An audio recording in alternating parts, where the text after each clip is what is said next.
21 actors over our 19 years who have accepted this award. They prepared a path for all who succeed. This award is proof of a demanding commitment of energy, patience, time, will, and a passion to connect with the heart. Being a performer is certainly a challenge. They must be able to navigate emotions, conflicts, and intentions. They must understand psychology. They must understand societal status. They must understand how to adapt their body. Actors study and reproduce complex behavior in the most honest way they can. Great actors make it look effortless, but if you want proof of the challenges actors face, just attend one of our rehearsals, classes, or productions. Actors work in community. Every part is necessary to make the story whole.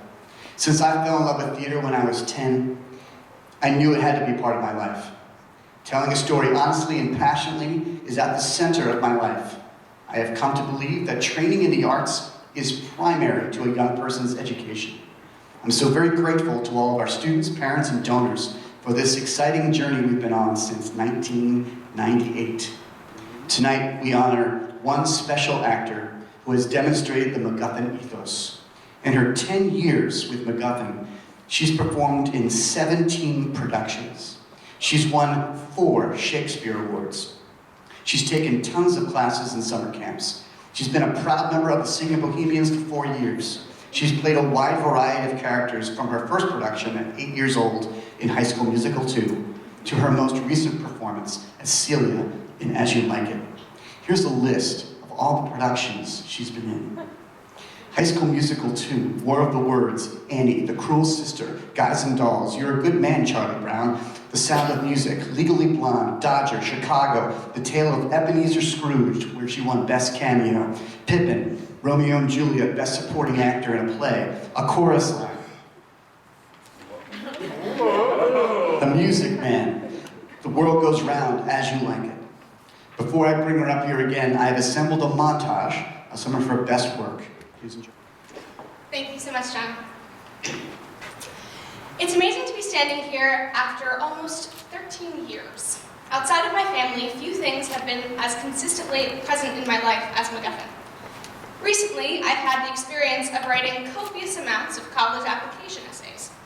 I found that many of the questions asked me to reflect on defining experiences or special communities of which I was a part. And that question always led me back to the purple door on the 2nd floor of the atrium. I started taking classes at MacGuffin when I was 5 or 6 years old, well before the purple door.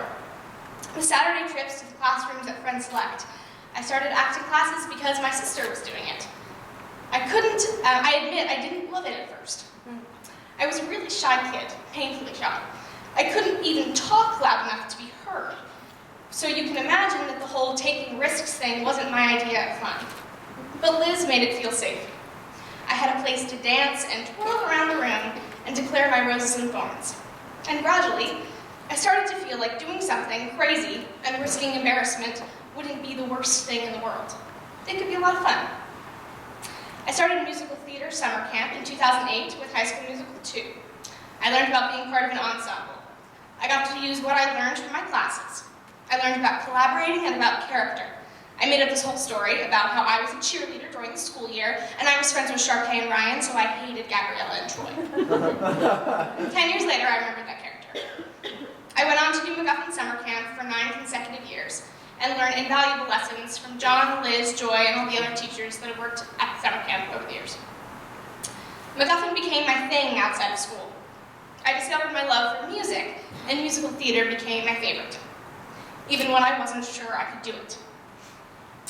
The theater is supposed to be this wonderful place of freedom and self-expression, but it's possible to get trapped in an idea of what you're supposed to be.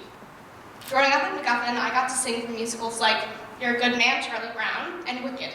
I listened to the Legally Blonde and Mamma Mia soundtracks in the car. I witnessed so much talent, both at MacGuffin and watching professional theater.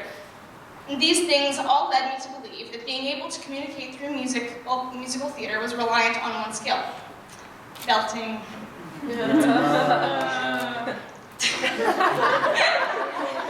As much as I wanted to be a successful belter, which was in my mind the only way to be a good singer, I didn't seem to be very good at it. I didn't know that there was any other way to be a good singer. I loved performing, but there was a disconnect between what I wanted to do and what I could do. I was jealous of everyone who had what I didn't. When I was encouraged by my teachers to try a different kind of song, I hated singing it. It made me feel like a failure. I eventually realized that I could still be just as good, or powerful, or exciting to watch. I didn't love every second of learning how to sing with a more classical sound. Sometimes I wanted to go back to trying to be someone that I wasn't. But in the long run, I found that my problem wasn't that I couldn't belt. It was that I couldn't sing like anyone else. My voice didn't sound like a recording of Laura Bell Bundy because my voice wasn't Laura Bell Bundy's. It was mine.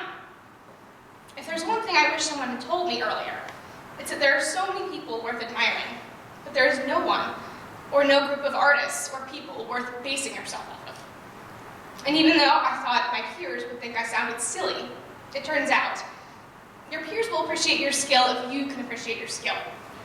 Love what you're good at, be proud of what you're good at, and others will be proud of it too.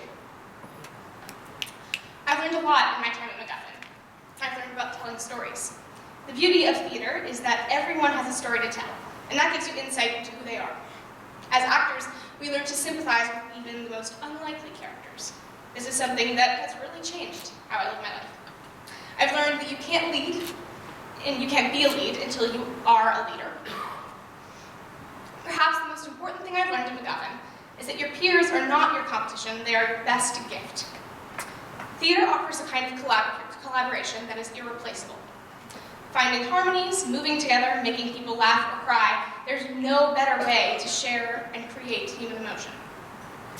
I have been inspired in the most incredible way by my friends and castmates here. I have been inspired by so many amazing alum, like Mikhail Shuckman, Allie Boyle, Meredith Brandt, and Sarah Shefflin, and so many more.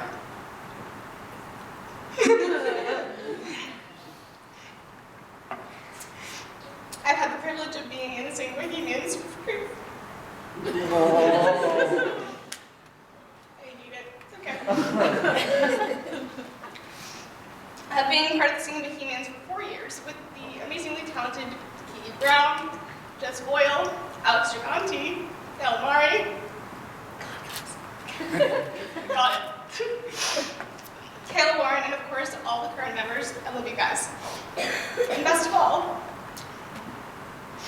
I've had the inspiration that comes from working so closely with Isabel Ginsberg. And I especially want to thank her. God, I promised I wasn't going to do this. It's so annoying. Okay. Isabel is and always has been so amazingly talented. I think we all recognize that. But Isabel is also one of the most dedicated and committed actors I performed with. She's loyal to her craft and to MacGuffin in a way that we should all aspire to be. She's a leader in every show and in the Singing Bohemians. Performing alongside her has pushed me to work harder and dig deeper.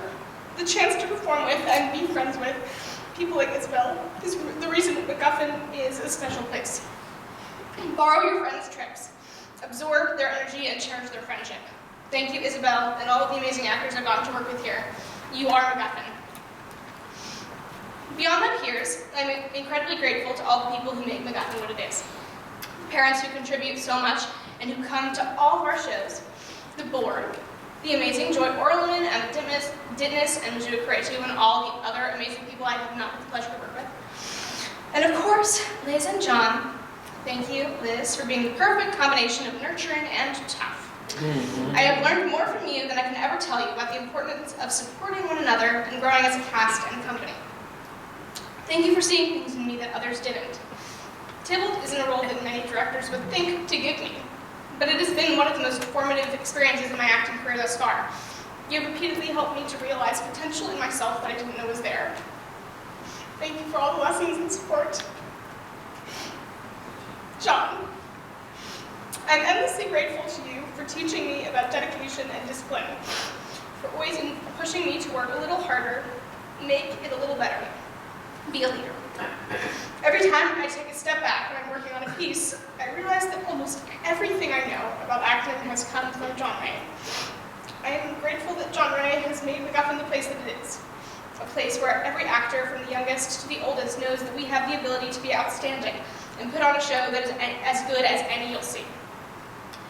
Thank you for pushing me. Thank you for leading me in the right direction, but never giving me the answers. I couldn't have asked for any better teachers. And finally, I can't leave the stage without thanking my family. Kate, thank you for opening the door to theater, always making me laugh with your crazy songs and dances, and being my favorite sister. Dad, for inspiring me to be fearless and for those musical genes. And my mom, for all of her acting advice and supporting me endlessly. Thank you for driving me all over the place and supporting all of my crazy decisions. Thank you so much. I'll be back.